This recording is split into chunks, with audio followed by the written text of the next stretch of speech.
guys, so today we're actually going to be going over my favorite lesson of this unit. We're going to be looking at how the theory of evolution has changed over time, kind of what its origins were, some of the different theories that were proposed, and then the theory that we use today. Okay, so this is the history of the theory of evolution. You need to know all of the different theories that preceded this current theory of evolution. You need to know who proposed each of the ideas, and then you also have to be able to kind of describe the current idea. So first, we're going to look at James Ussher, who was an Anglican archbishop back in the 1600s, who was really a strong believer of creationism. And he said that he actually calculated that the Earth was created in 4004 BC, which would mean that the Earth is a little over 6,000 years old today. This accompanied the belief that all living things that were created still existed in their current form, so nothing had changed over time, and that all living things that had ever been created were still alive, so that nothing had ever gone extinct. Then came Carl Linnaeus in the 1700s. He was a biologist. He also believed that living things did not change over time. He had these beautiful drawings that he did of a bunch of different organisms. He did identify that you could create plant hybrids if you cross-pollinated different plants, but he didn't call this evolution. He didn't even really call it change. Like I said, he said living things don't change. But he did develop binomial nomenclature, which we still use today to name different species. Then you had Georges-Louis Leclerc de Buffon. He was a naturalist in the mid to late 1700s who said that living things do change over time. He said that these changes will happen because of either random chance or environmental influences. He also said that the Earth was at least 75,000 years old, which I mean was closer than Ussher had been, but was still, off by billions of years. He also hypothesized that humans and apes were related. However, as smart as this guy was, he was a coward because he didn't want to be criticized for having these views that went against kind of the teachings of the church and stuff like that. So even though he, had all these ideas that species were changing and evolving over time and that humans and apes were related, he never said any of that publicly. In fact, in public, he said that species do not evolve. He also said that natural phenomenon have to be explained by natural laws and not theological doctrine, but again, never said any of that publicly because he was too afraid of being criticized. So smart guy, first guy to say that species actually evolve, but a little bit of a coward.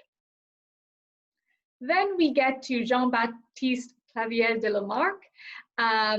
By the way, you don't have to know the dates for any of these guys, and you also only need to know like the last name that I've bolded for all of them, so just Lamarck is fine.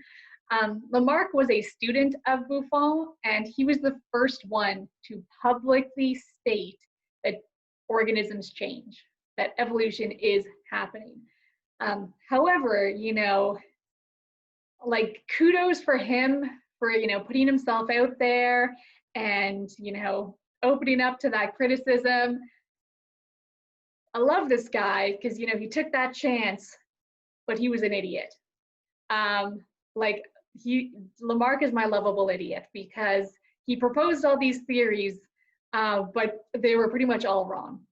He said that microorganisms form spontaneously from non-living things through a process called spontaneous generation.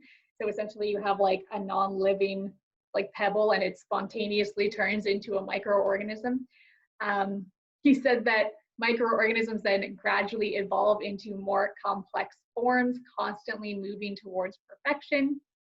And then he came up with his theory of evolution, his theory of why and how species evolved, and he called it the inheritance of acquired characteristics, also called the inheritance of acquired traits, which is so dumb. when you really think about it. Essentially, what he said is that if the parents use a structure or a trait a lot, that would enhance it and pass it on to the next generation. Or if the parents didn't use a structure, it would not be passed on. So according to Lamarck, any trait gained during an organism's life would be inherited by that organism's offspring. So for example, if your dad, before you were born, or your mom, worked out a lot and got super buff, you would be born as a super buff baby. Or if one of your parents lost a finger before you were born, you would also be born, and all of your siblings would be born without that finger. He said that specifically that giraffes evolved long necks because giraffes were constantly stretching their neck to try and reach higher leaves on the tree. And that's why their offspring had longer necks, because their parents were constantly stretching their necks, and so the offspring had longer necks, and then they stretched their necks, and then their kids had longer necks, that sort of thing. We of course know that acquired traits that you gain in your lifetime, are not heritable. They're not passed on to future generations because they're not based on genetics. And if a trait does not have a genetic component because you just gained that trait during your life because of something you did, then it can't be passed on. This is kind of Lamarck's idea that, slowly stretching the necks passed on the longer neckness. In reality, we know that, the reason that long necks evolved was because any giraffe that had a short neck was outcompeted for food by giraffes that had longer necks. So they died. This is a dead giraffe on the bottom here. And therefore, since they died, they couldn't pass on that short-necked gene to their offspring. The long-necked ones survived because they could get to the food. They passed on that gene. That's how the long-necked trait ended up in the next generation. So Lamarck, love him, very brave, put his ideas out there, was the first one to do that, but he was an idiot. All of his ideas are wrong. Then we get to Georges Cuvier, who was one of the many critics of Lamarck's theory of inheritance of acquired traits. Cuvier was the first scientist to document extinct species and the dinosaurs, but he did deny that species evolved. So he was kind of backtracking from Lamarck, saying not only is Lamarck's theory of evolution incorrect, but species don't evolve at all. He said species can go extinct, but new ones do not come up. Cuvier supported something called the theory of catastrophism. And catastrophism says that anytime you have some sort of major, sudden natural disaster, the living things in that area get killed off, and then life forms from other areas just move in to fill that gap. So you don't have any new species evolving, you just have species moving from other areas into a place where species have gone extinct. Fossil records for an area would then show a really abrupt change in the species in that area. Yeah, so I mean, it was good that Cuvier finally said that species go extinct. However, unfortunately, he didn't think that they evolved, which we now know they do. Then came Charles Lyell. Lyell said Cuvier's theory of catastrophism was wrong. He said that changes occur slowly and progressively. He provided evidence for the theory of uniformitarianism, which was initially proposed by James Hutton. The theory of uniformitarianism says that the natural forces that we currently see shaping the Earth are the same forces that changed Earth in the past. So because Earth is changing very slowly and gradually, like mountains are formed very slowly and gradually, and sedimentation and geologic uplift and all that stuff happens very slowly, he said living things would change really slowly as well.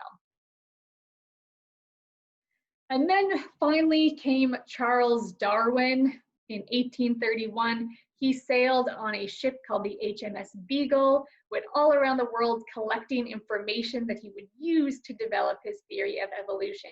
And he made a bunch of different observations in order to come up with this theory. You do have to know these different observations. So first, he was in South America. He saw fossils that resembled kind of different variations of living things. And so he thought that the living things in that area must have descended from the fossilized ones because of their resemblance to one another. He then also saw that the species that were alive in South America and the species that were alive in Africa did not resemble one another. So he, from that, gathered that when the land masses separated, they isolated species, so those species would then evolve separately from one another. Then he went to the Galapagos Islands, where he identified 13 similar endemic finch species. So 13 species that were very similar to one another, but that only lived on that island and didn't exist anywhere else on Earth, at least that he had traveled to. And it is true that they are endemic to that area.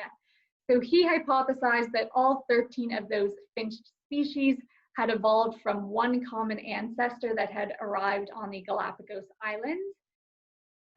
Then Darwin went to the Andes Mountains. He found coral fossils that were 3,000 meters above sea level. And then later on, he witnessed a major earthquake lift some of the coastline like 3 meters upwards. So he said that over time, these geologic forces like uplift or earthquakes would result in mountains forming and would cause fossils to move from, say, like a seabed to above sea level. And then he studied artificial selection to understand how traits were inherited. He said that environmental factors could select for certain traits, which would then become more common in offspring. So just like humans can select for these traits artificially, he said that certain environmental factors, whether it be like, you know, a lack of food or competition or whatever, could also select for certain traits. And then he read the work of a guy called Thomas Malthus, and he learned that there is intense competition between individuals of the same species for survival, and that competition, again, could be one of those environmental factors that select for different traits. So then from all that, Charles Darwin wrote his book called On the Origin of Species by Means of Natural Selection. Natural selection was his name for the environmental forces that select for a certain trait. Just like artificial selection is humans selecting for a specific trait, natural selection is the environment selecting for a specific trait. It is important to note that Darwin never actually used the term evolution, even though we now know it as species evolving. He described it as descent with modification. So as species like descend from their ancestors, the traits or genes are like modified slightly, which is just evolution. Alfred Russel Wallace is a guy that I feel super sorry for. He came up with pretty much the exact same theory of evolution at the same time as Charles Darwin. They both said that species evolve over time as certain traits of their ancestors are either selected for or selected against by environmental forces. However, Wallace really looked up to Charles Darwin as like an environmentalist. And before he published his book, he went to Charles Darwin and said, can you read this over for me? I don't want, you know, I want to have all my ducks in a row before critics start coming at me. And so he showed his book to Charles Darwin, and Charles Darwin read through it and realized it was pretty much the exact same as his own book that he hadn't published yet. And he hadn't published it because he was afraid of the criticism too. But he wanted to be the first one to come out with this theory. So when he read Wallace's book and realized it was pretty much the exact same, he published his like right away and beat Wallace to the punch. And I feel so bad for Wallace. Anyway, Darwin did say that evolution happens due to natural selections. If he came up with the term natural selection that we use today, which describes species adapting to the environment, sometimes speciating because of the environment. So essentially you have all these environmental forces that select for or select against different traits and cause the species to evolve. So natural selection is the driving force of evolution. That's kind of how we word it now. Okay, I hope you found this interesting. Let me know if you have any questions about it.